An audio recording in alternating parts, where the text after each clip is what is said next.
Hello, good morning students. आज हम class 12 में बायोलॉजी विषय में एक नया टॉपिक पढ़ते हैं। आपका है सह प्रभाविता यानी कोडोमिनेंस। इसके पहले हम लोगों ने मेंडल का पहला नियम यानी प्रभाविता का नियम और अपूर्ण प्रभाविता पढ़ करके आए हैं। प्रभाविता तो है यहाँ पर, परंतु सह प्रभाविता है यानी कि साथ में प्रभाविता। हेडिंग से समझते हैं कि सभी साथी एक जैसे या सभी साथी प्रभावी। यहाँ पर कोई एक विशेष गुण यानी प्रभावी और अप्रभावी नहीं है, यानी सारी संतति या सारे सभी साथी प्रभावी है। तो देखिए क्या है सहप्रभाविता। सहप्रभाविता को इंग्लिश में कोडोमिनेंस कहा जाता है। देखिए क्या है परिभाषा कि जब किसी युग्म विकल्पी जोड़े के जीन यानी युग्म विकल्पी, आपको पता है कि जो जीन्स होते हैं वो जोड़े में ही होते हैं। जैसे नर और मादा में एक्स, नर में एक्स वाई, मादा में एक्स एक्स, तो जोड़े में थे। तो उसी प्रकार यानी किसी युग्म विकल्पी जोड़े के जीन एक दूसरे के लिए प्रभावी या अप्रभावी ना होकर, वही बताया कि यहाँ पर जो जोड़े की जीन्स हैं, जैसे हम जब लंबा लेते थे तो लंबा के जो विपरीत आता था वो आपका बौना आता था, जिसमें लंबा और बौने में लंबा प्रभावी होता था और बौना अप्रभावी।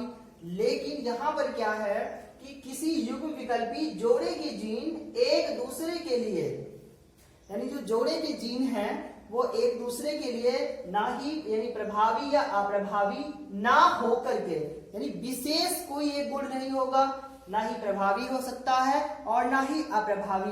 क्या होगा कि यौवन पीढ़ी में दोनों युग्म विकल्पी समान रूप से प्रकट होते हैं। यानी जो पहली पीढ़ी है उसमें जो संतति आएगी वो संतति समान होगी। यानी जो 4 संतति उत्पन्न होती हैं पुन्नेट चेकर बोर्ड में, तो पुन्नेट चेकर बोर्ड में जो संतति आएगी वो कैसी होगी? समान होगी, ना ही प्रभावी होगी ना ही अप्रभावी होगी। तो इस घटना को सह प्रभाविता कहते हैं।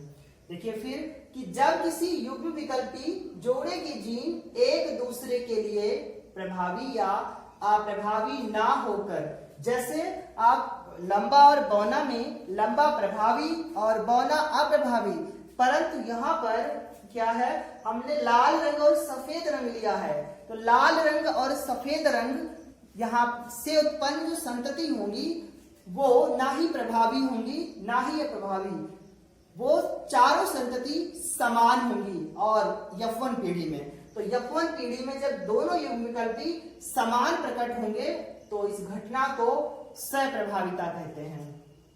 देखिए क्या उदाहरण लिया गया है यहाँ पर कि यदि एक लाल रंग के पशु का सफेद रंग के पशु से संकरण कराया जाता है, यानी एक लाल रंग के पशु का, क्योंकि ये पशु के खाल का जो है खाल के माध्यम से सहप्रभाविता समझाया गया है, क्योंकि जो रंग होगा वो पशुओं की खाल का ही होगा। तो यदि एक लाल रंग के पशु का सफेद रंग के पशु से संकरण कराया जाता है तो यौवन पीढ़ी में चित्तकबरी संतान उत्पन्न होती है। तो जो संतति उत्पन्न होती है वो ना ही लाल उत्पन्न होती है और ना ही सफेद उत्पन्न होती है, और जो संतति होगी वो चारों संतति कैसी होंगी? चित्तकबरी होंगी, यानी रंग का परिवर्तन हो जाएगा, यानी दोनों का रंग आ जाएगा। वही यहाँ पर पढ़ा कि यौवन पीढ़ी में दोनों युग्म विकल्पी यानी जो लाल रंग था और जो सफेद रंग था, दोनों के युग्म विकल्पी कैसे आए? समान आए, यानी कि सभी संतति कैसी आई? चित्तकबरी आई। पर्टिकुलर कोई एक विशेष रंग यानी लाल ना ही उत्पन्न हुआ और ना ही सफेद उत्पन्न हुआ, जबकि कैसी संतानें आई? चित्तकबरी। चित्तकबरी संतान का आना ही क्या कहलाया? सह प्रभाविता। ये पुन्नेट चेकर बोर्ड है, पुन्नेट चेकर बोर्ड से समझते हैं। देखिए लाल रंग यानी हमने लिखा है उदाहरण में कि एक लाल रंग के पशु और दूसरा सफेद रंग के पशु। तो लाल रंग के पशु के लिए हम लोगों ने जो जीन्स लिए वो क्या थे, सी से तात्पर्य है कोडोमिनेंस। कोडोमिनेंस का पहला अक्षर सी, तो यहाँ पर सी ले लिया, और लाल रंग है तो सी कैपिटल आर, सी कैपिटल आर, यानी रेड से तात्पर्य लाल, तो सी कोडोमिनेंस लाल। तो यहाँ पर क्या हो गया, लाल रंग के ये जीन्स हो गए सी आर। इसी प्रकार यहाँ पर सी डब्ल्यू, सी जो है वो कोडोमिनेंस और इस प्रकार सी भी कोडोमिनेंस, और डब्ल्यू से व्हाइट यानी कि सफेद। अब यहाँ पर क्या है, हमें ये ध्यान रखना है कि अभी तक जो हम जीन्स लेते थे वो जीन्स, प्रभावी जीन्स जो होता था वो कैपिटल लिखा जाता था, और जो अप्रभावी जीन्स था वो स्मॉल लिखा जाता था, स्मॉल लेटर से। यानी सामान्यतः नियम के अनुसार या प्रभाविता के नियम के अनुसार यहाँ पर ये कैपिटल लेटर और यहाँ पर स्मॉल लेटर होना चाहिए था। परंतु सहप्रभाविता में हम पढ़कर आए हैं कि युग्म विकल्पी के जोड़े जो हैं, जोड़े के जीन्स एक दूसरे के लिए कैसे होते हैं, प्रभावी या प्रभावी नहीं होते हैं। लिखा है ना होकर, यानी जोड़े के जीन्स प्रभावी और अप्रभावी ना होकर यफवर पीढ़ी में दोनों युग्म विकल्पी समान होते हैं। तो यहाँ पर ये हम अभी F1 पीढ़ी पढ़ रहे हैं, तो ये ना ही यहाँ पर ये प्रभावी है और ना ही ये अप्रभावी है, जबकि सामान्यता ये वाला प्रभावी होना चाहिए था और ये अप्रभावी।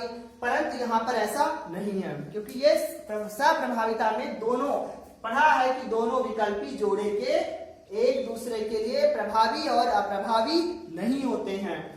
तो इस प्रकार ये जीन्स ले लिए, और लेने के बाद युग्मकों को अलग अलग रख लिया, यानी सी आर, और ये सी दोनों के लाल और सफेद के कैपिटल ही रहेंगे, और यहाँ पर सी डब्ल्यू। अब दोनों का संकरण कराया, और ये पहली पीढ़ी की संतानें हैं। F1 से तात्पर्य होता है फर्स्ट जनरेशन, यानी पहली पीढ़ी, फर्स्ट जनरेशन, और यहाँ पर F2 होता तो दूसरी पीढ़ी होती। तो सी डब्ल्यू, इसी प्रकार सी डब्ल्यू। अब आर इसलिए पहला लिखा गया है क्योंकि यहाँ आर पहले है भी, और अंग्रेजी वर्णमाला में भी आर पहले आता है, तो उस क्रम में ही हम यहाँ पर व्यवस्थित करते हैं। तो सी डब्ल्यू, फिर इसी प्रकार सी डब्ल्यू, फिर इसी प्रकार सी डब्ल्यू। तो जो चारों संतति आई, इनके जो जीन्स हैं, यानी जो इनको जीनोटाइप है, वो सी डब्ल्यू ही प्राप्त हुआ चारों संतति का। और हम पढ़कर आए F1 पीढ़ी में जो संतति है, वो संतति में चारों संतति समान रूप से उत्पन्न होती हैं। यानी यहाँ पर एक रेड है और एक व्हाइट से प्रतीत हो रहा, परंतु यहाँ पर ये रेड और व्हाइट दोनों मिलकर के एक नया लक्षण चित्तकबरी या चित्तकबरा, यानी जो ये नया लक्षण आया चित्तकबरा, ये सप्रभाविता के कारण आया। यानी इसमें कोई लक्षण प्रभावी या अप्रभावी नहीं है, ना ही रेड प्रभावी है और ना ही व्हाइट या सफेद अप्रभावी है, जबकि संगी संतानें कैसी प्राप्त हुई, चित्तकबरी प्राप्त हुई। यानी ये लक्षण समान रूप से F1 पीढ़ी में प्रकट हुआ, यानी F1 पीढ़ी में चित्तकबरे का लक्षण सभी संतति में समान प्रकट हुआ, क्योंकि सभी के जीन्स समान है। सी देखिए, और सी कैपिटल आर, सी डब्ल्यू, इसी यानी कैपिटल सी कैपिटल और कैपिटल आर, सी कैपिटल डब्ल्यू, और चारों संतति इसी प्रकार जो लक्षण प्रारूप या भौतिक लक्षण या बाह्य दृश्य चित्तकबरा उत्पन्न हुआ। ये था आपका सप्रभाविता यानी कोडोमिनेंस।